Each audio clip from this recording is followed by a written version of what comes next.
അന്ന് അനീതി ഒരു ഗരാഷിനെ പറ്റിയൊക്കെ പറഞ്ഞിട്ടല്ലോ. ആ അത് നമ്മുടെ കോളേജിന്റെ അടുത്താ. സ്ഥലമൊക്കെ അവിടെ സെറ്റായി, പണി നടക്കുന്നു. നമ്മുടെ ശ്രീനാഥിന്റെ കൂടെ. ആര്? നമ്മുടെ കുട്ടി ശ്രീയാ? അവൻ എന്താ പറയണു? സുഖമായിട്ടിരിക്കുന്നു.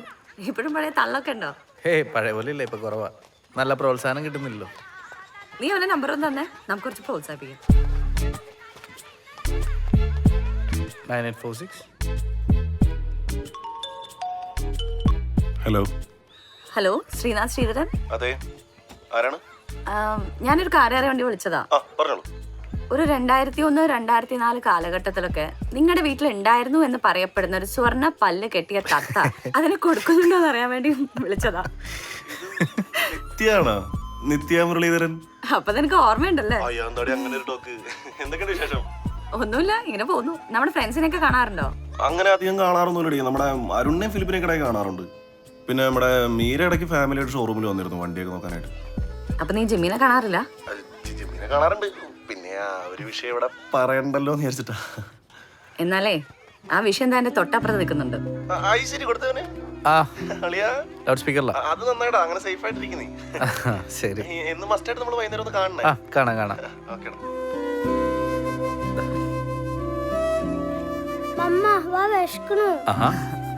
ഈ അങ്കിളിനെ അറിയോ?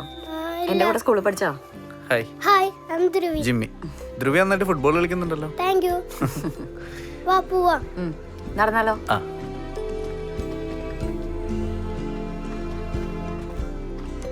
ഇനി എന്നെ കാണുമ്പോ മുങ്ങാൻ നിക്കണ്ട കേട്ടോ. ഇല്ല, ഞാൻ ശ്രീനാഥിനോട് മേടിച്ചാ മതിയാ. എന്ത് നമ്പർ? അതെന്താ എന്നോട് ചോദിച്ചാ? നമ്പർ എന്താ? ഫോൺ.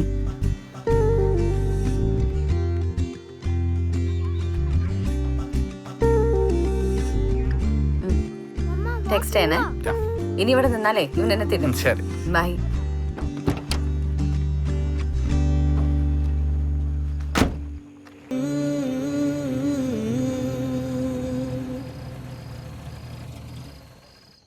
എന്ത് പരിപാടിയാണ് കാണിച്ചത് മോനെ? അത് പോയ നന്നായി. ഇത് കൊള്ളാം. ഇത് തന്നെ നീ ജിമ്മിയോടും കൂടെ ഒന്ന് പറയണം. നല്ലൊരു ദിവസമായിട്ട് അവന്റെ വയന്ന് കേൾക്കാൻ തീരെ താല്പര്യമില്ലാത്തോണ്ടാ.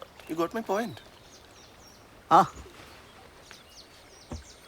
അവൻ എന്നെക്കുറിച്ചൊന്നും പറഞ്ഞു കാണില്ലല്ലേ? നമ്മളൊരു തീരുമാനമെടുത്ത് ഫിദയുടെ വീട്ടുകാരോട് സംസാരിച്ച് നിൽക്കുമ്പോഴാണ് ഞാൻ കാര്യങ്ങൾ അറിഞ്ഞത്. ദേഷ്യം വരില്ലേ?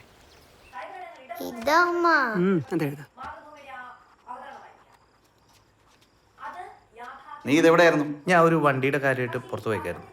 എന്നിട്ട് കാര്യം നടന്നു? നടന്നു.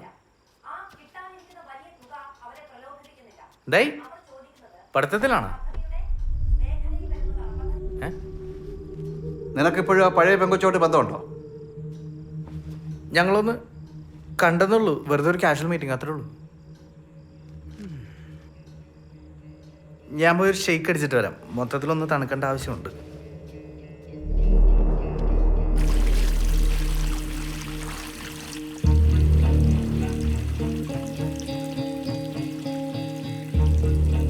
എന്താ അതിൻ്റെ ഉദ്ദേശം?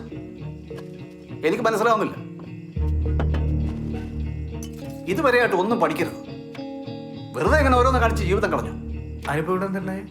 ഇത്ര ഉറച്ചൊരു ബന്ധം നീ എന്താ വേണ്ടെന്ന് വെച്ചത്? കല്യാണത്തിന്റെ കാര്യമല്ലേ, ആലോചിച്ച് തീരുമാനിക്കാന്ന് വിചാരിച്ചു. ഓ, അല്ലാതെ അവളെ കൊണ്ടോട്ടല്ല. വാ തുറന്ന് ഉത്തരം പറയടാ. ഞാൻ പറഞ്ഞല്ലോ, കാണാൻ വേണ്ടി പോയതല്ല. എടാ, കുറച്ച് ഡിസിപ്ലിനായിട്ട് വർക്ക് ചെയ്തിരുന്നെങ്കിൽ നാഷണൽ ലെവലിൽ അത്ലറ്റ് ആയിന നീ. എനിക്കൊന്നും ചെറുപ്പത്തിൽ ആഗ്രഹിക്കാൻ പറ്റാത്ത സൗകര്യങ്ങളാണ് നിനക്ക് ഞാൻ ചെയ്തു തന്നിട്ടുള്ളത്. അതൊക്കെ നീ കളഞ്ഞത് ആ പെണ്ണിൻ്റെ പേരിലല്ലേ? കാര്യങ്ങളൊക്കെ ഒന്ന് കരക്കെടുത്തെന്ന് വിചാരിച്ചപ്പോൾ ഉടനെ ആ പെണ്ണിനെ ഇങ്ങോട്ട് എഴുന്നള്ളിച്ചു.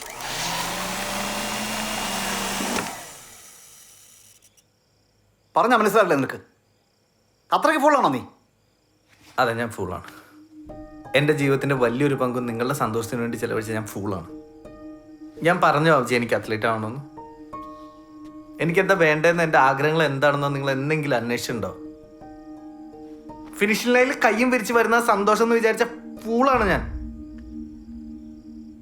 ഓരോ തവണ മീറ്റിന് ട്രാക്കിൽ ഇറങ്ങുമ്പോഴുണ്ടല്ലോ പേടിയാണ്, എങ്ങനെ രണ്ടാമതായി നിങ്ങളെങ്ങനെ ഫേസ് ചെയ്യുമെന്ന് ഓർത്തിട്ട്. ആ എൻ്റെ ഇമോഷനും ആഗ്രഹവും മനസ്സിലാക്കി എൻ്റെ കൂടെ നിന്നവളാണ് അവള്, നിത്യ. എല്ലാം തകർത്തിട്ട് വന്നിട്ട് അവസാനം വർത്താനം പറയരുത്. ഞാൻ എന്ത് തകർത്തെന്നാ നീ പറയുന്നത്? അവനവൻ്റെ കുറ്റം മറ്റുള്ളവന് തന്നെ കെട്ടിവെക്കരുത്. എനിക്ക് നിത്യേനെ കല്യാണം കഴിക്കണം എന്നായിരുന്നു. നിങ്ങളന്ന് വന്ന് തല്ലില്ലേ, അതിലെല്ലാം പോയി. വാപ്പി ഉമ്മ ആകുമ്പോഴേ മക്കൾ തെറ്റ് ചെയ്യുമ്പോൾ ശാസിക ശിക്ഷിക്കുകയൊക്കെ ചെയ്യും. അതിനൊക്കെ മറുപടി പറയേണ്ടതേ 10-15 കൊല്ലം കഴിഞ്ഞിട്ടല്ല. നീ വാ തുറന്ന് ചോദിച്ചിട്ടുള്ള ഏത് കാര്യമാണ് ചെയ്യാതിരുന്നിട്ടുള്ള ഞാൻ? നീ ഇവിടെ ജീവിക്കുന്നത് എൻ്റെ ചെലവിലാണ്. നാട്ടുകാരെ ധരിപ്പിക്കാൻ വേണ്ടി കുറെ കാറ് വാങ്ങിച്ച് മുറ്റത്ത് കൂട്ടിയിട്ടുണ്ട്. മര്യാദയ്ക്കൊന്നും തുപ്പാൻ പോലും സ്ഥലമില്ല. ഈ കൊച്ചിനെ പിടിച്ച് അങ്ങോട്ടും ഇങ്ങോട്ടും നടക്കുന്നതല്ല, നീ എന്ത് കാര്യമാണ് ഇവിടെ ചെയ്യുന്നത്? എന്നിട്ട് ഞാൻ നിന്റെ ജീവിതം തുളച്ചു എന്നല്ലേ? നാണമില്ലണം നിനക്ക് ഇതൊക്കെ പറയാം.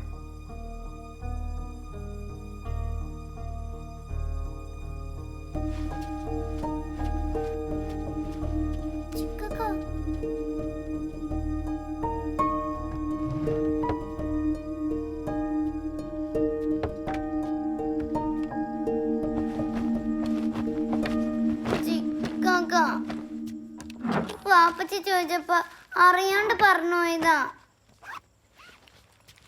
ചിക്കാക്ക എങ്ങോട്ടാ? ഞാൻ ഗ്യാരേജിലേക്ക് അവിടെ നിന്ന് വേണം കുറച്ച് കാര്യങ്ങളൊക്കെ സെറ്റ് ചെയ്യാൻ. ഇവിടെ ഇരുന്നും ചെയ്യാലോ. അതൊന്നും ശരിയാവില്ലെന്നേ. ആ ശരിയാവത്തെ. മയ്യ വാശി പിടിക്കല്ലേ. ഞാൻ ഒരു കാര്യമില്ല ഒന്നും പറയില്ലെന്ന് അറിഞ്ഞൂടെ? ചിക്കാക്ക ഇനി എപ്പോഴാ കാണാ? ഞാൻ എവിടെ പോനാ? മൈക്കുട്ടി വിളിച്ചാൽ ഞാൻ ഓടി വരില്ലേ? ഷോറൂമിന്റെ പണി കഴിഞ്ഞ് കഴിഞ്ഞാൽ പിന്നെ നമുക്ക് ഒരുമിച്ച് നിൽക്കാമല്ലോ.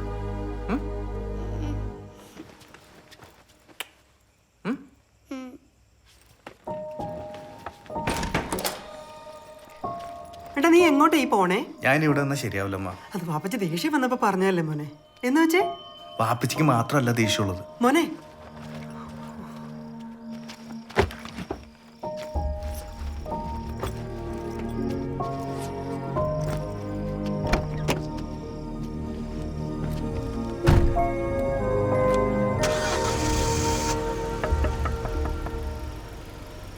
ചിക്കാക്ക ഇനി പോണോ? ചിക്കാക്ക് പോയാലേ കാര്യങ്ങളൊക്കെ സെറ്റ് ചെയ്യാൻ പറ്റുള്ളൂ. പോയിട്ട് വരാം.